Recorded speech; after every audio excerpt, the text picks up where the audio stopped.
सालथामनि बागै संयोजक ब्रह्मकुंड मेलानो चेंगसै रुफाइका हास्नि मन्त्रियग्रा प्रोफेसर डॉक्टर मानिक साहा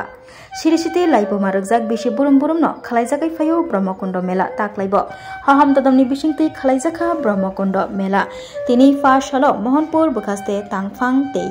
हुकुम मुकुम तांगबेतेक ब्रह्मकुंड मेला कमिटिनि लुवाजि मुंबाय सालथामनि बागै ब्रह्मकुंड मेला संयोजका तै अ मेलानो जाति कथार मसंगे चेंगसै रुफाइनि इंगि फाइ मानजाक फाइका हास्नि मन्त्रियग्रा प्रोफेसर डॉक्टर मानिक साहा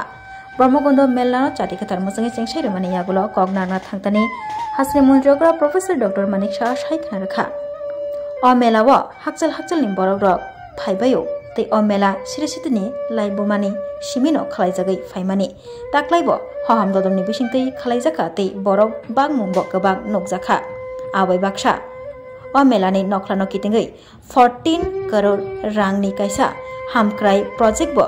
यागो याचकजाखा तै अ प्रोजेक्ट अ बिसियोनो सामुं चेंगजागै मानो नै साइखना रखा हास्नि मन्त्रियग्रा प्रोफेसर डॉक्टर मानिक साहा बनकारिबो असालो फाइमानजाकमानि नुगजाखा प्रतिमंत्री बृषकेतु देबबर्मा तंगो सालथां त्रिपुरा हांकरफा डॉक्टर विशाल कुमार तंगो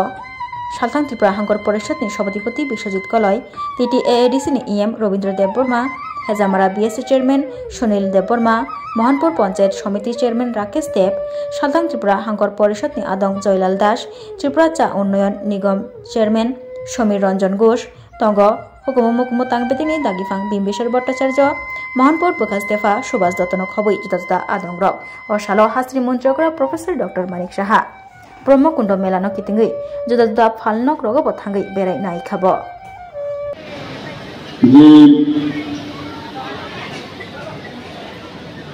এই ব্রহ্মকুণ্ড মেলা কি করে এখানে হবে কথিত আছে ভগবান মহাদেব ডিসিশন নিয়েছে যে একবার মর্তালোকে আসবেন সেই মর্তালোকে উনি সব দেবদেবীদের নিয়ে এখানে ঊনকোটিতে এসছেন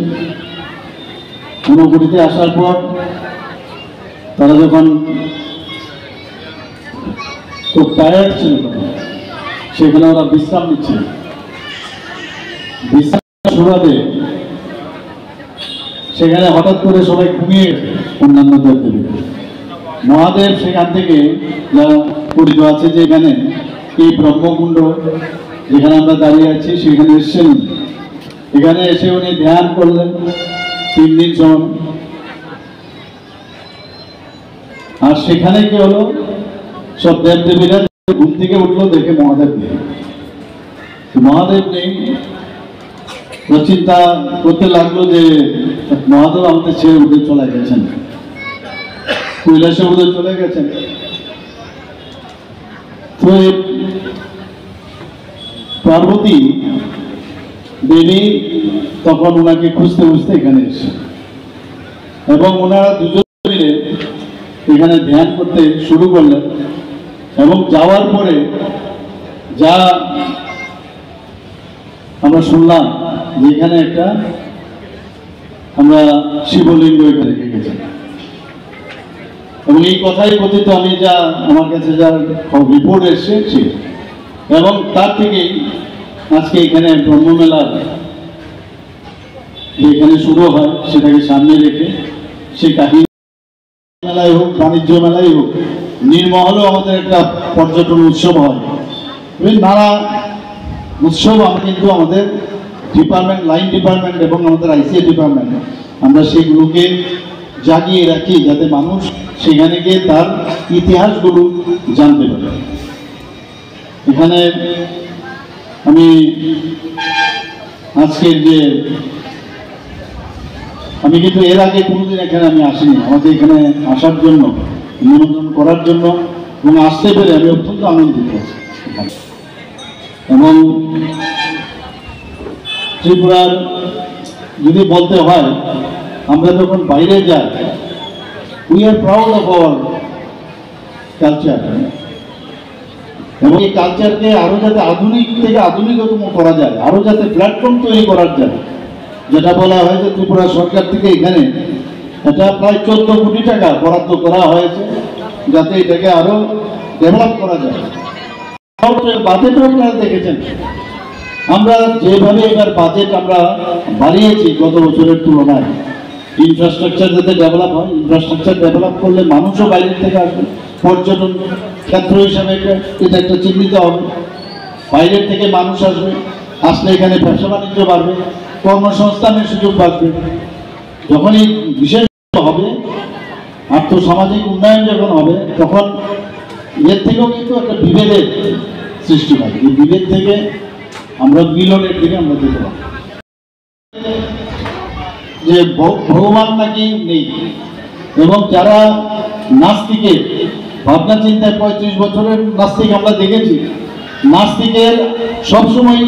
ন দিয়ে আরম্ভ হয়, না সবকিছুতেই নেগেটিভ, না নাস্তিক।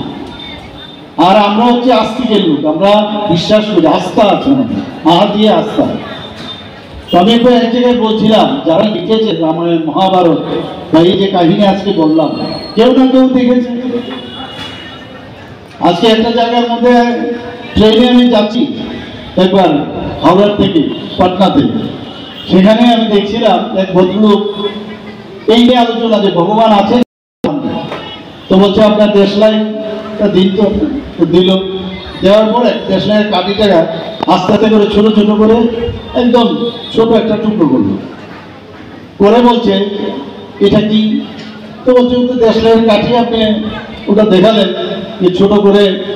দেশলাইয়ের কাঠি। বলো ওই কম্পার্টমেন্টে গিয়ে বলতে কি ও বলবে, আপনি তো জানেন কি জিনিস এটা। তো যেহেতু আপনি দেখেছেন, এর জন্য আপনি বলতে পারছেন। যারা দেখেছে মহাভারত রামায়ণ, ওনারা দেখেছেন, তবেই ওনারা লিখেছেন। এর অর্থই না যে আপনি অবিশ্বাস করেন। আমরাও সেই বিশ্বাসের উপর ভিত্তি করে আমাদের মাননীয় প্রধানমন্ত্রী যে সেভাবে চলেন, আমাদের সরকারও সেই দিশায় চলছে। ভগবান ছাড়া কিচ্ছু হবে না, আস্থা ছাড়া কিচ্ছু হবে না। আর বিশ্বাসের মূল বিষয় হচ্ছে যে দেয়ার ইজ গড, ভগবান বিভিন্ন নামে আছে, এবং আমরা সেই ধারায় আমাদের যে সংস্কৃতির মাধ্যমে আমরা ত্রিপুরার যে একটা, আমি বলবো সারা ভারতবর্ষের মধ্যে ধর্মীয় দিক দিয়ে হোক, সাংস্কৃতিক দিক দিয়েও এটা পীঠস্থান আমি বলতে পারি। দুইবার অনুষ্ঠিত হয়ে থাকে। একটা হচ্ছে আমাদের এই চৈত্র মাসে শুক্লা অষ্টমীতে, আরেকটা হচ্ছে রাস পূর্ণিমা উপলক্ষে আমাদের এই ব্রহ্মকুণ্ড মেলা এখানে হয়ে থাকে। আগে এই মেলাতে শুধু এই সিমনা অঞ্চলেই না, আমাদের পার্শ্ববর্তী যে দেশ বাংলাদেশ থেকেও এখানে অনেক পূর্ণার্থী এই মেলাতে আসত। এবং আমরা ছোটবেলায় আমরা আমাদের বাবার সঙ্গে দাদুর সঙ্গে এই মেলাতে যখন আসতাম, প্রচুর ভিড় আমরা দেখতে পেতাম, যেহেতু বাংলাদেশ খোলা থাকতো। এখন বিভিন্ন কারণে আমরা বাংলাদেশ যে বর্ডারটা সিল করা আছে, কিন্তু আমরা দেখছি যে বছরের পর বছর এই মেলাটা শুধু সিমনা এলাকাতেই সীমাবদ্ধ থাকে না, এখন সারা ত্রিপুরা ব্যাপী এই ব্রহ্মকুণ্ড মেলাটাকে উপভোগ করার জন্য প্রচুর পরিমাণে পূর্ণার্থী এখানে আমরা পরিলক্ষিত করতে পারি। এবং আজকে শুরু এবং কালকে এবং পরশু এই 3 দিন এখানে সমাগমভাবে আমাদের মেলা অনুষ্ঠিত হবে। এবং এই মেলা উপলক্ষে সরকারের বিভিন্ন দপ্তর থেকে আমরা এখানে এক্সিবিশন করি, যে দপ্তর ওরা কি কাজ করছে এটা আমরা এক্সিবিশন করি। এবং এখানে মন্দির আছে, এটা সবাই জানে। শুধু এই ব্রহ্মকুণ্ড মেলাতেই এখানে লোক সমাগম হয় তা না, এখন মেলা ছাড়াও এই ব্রহ্মকুণ্ডটা একটা পিকনিক স্পট হয়ে দাঁড়িয়েছে। তার জন্য ত্রিপুরা সরকার ট্যুরিজম ডিপার্টমেন্ট থেকে এখানে এই ব্রহ্মকুণ্ড মেলাটাকে সাজিয়ে তোলার জন্য 14 কোটি টাকার একটা প্রজেক্ট তৈরি করে অলরেডি স্যাংশন হয়েছে। এটা এই 2025-26 অর্থ বছরে এই কাজটা শুরু হয়ে যাবে, কিন্তু এটাকে কেউ রক্ষণাবেক্ষণ এবং এটাকে সুন্দর করে সাজিয়ে তোলার জন্য কেউ উদ্যোগ গ্রহণ করেনি। কিন্তু আমাদের বর্তমান সরকার এটাকে ডেভেলপ করার জন্য আমরা হাত বাড়িয়েছি এবং এটা আগামী মেলাতে হয়তো আমরা ওইগুলি দেখতে পারবো। এবং আজকে এই মেলা উদ্বোধন হয়েছে, এই 3 দিন ধরে যেহেতু চলবে, এলাকার সকল সুনাগরিকদেরকে এবং আমাদের মেলা কমিটিতে যারা আছেন সবাইকে আমি অনুরোধ জানাচ্ছি যাতে এলাকাতে কোনো ইনডিসিপ্লিন না হয়, সেদিকে আমাদের খেয়াল রাখতে হবে।